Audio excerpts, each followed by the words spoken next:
Real și absolut, de când ne-am cunoscut, ceva s-a întâmplat, am uitat de trecut și nu știu cum faci, te trăiesc în prezent mai mult.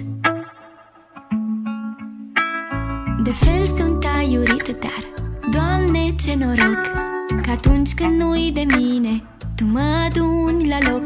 Ce floare îmi dăruiește universul de mi te dă tot.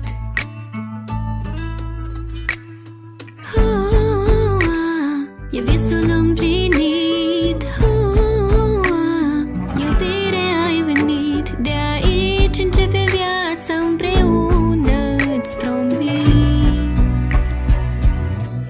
Promit să fiu luna de pe cerul tău, când simți întuneric să-l luminez eu, să te iubesc la bine și rău, să te ajut să ții drumul spre visul tău. Promite-mi că-mi vei fi pe cer soarele, să ștergi cu un zâmbet toate umbrele. Nu-mi e jumătate, tu ești un întreg, de astăzi pe tine promit să te aleg, promit să fiu. Și nu-mi e dragă frica și recunosc că o am, dar când te uiți la mine, nu mai simt niciun gram.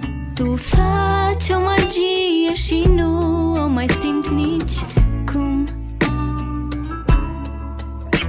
Știi bine că destinul ne pregătește lecții, cărări întortocheate, dar pline de direcții. Eu mână în mână cu tine pornesc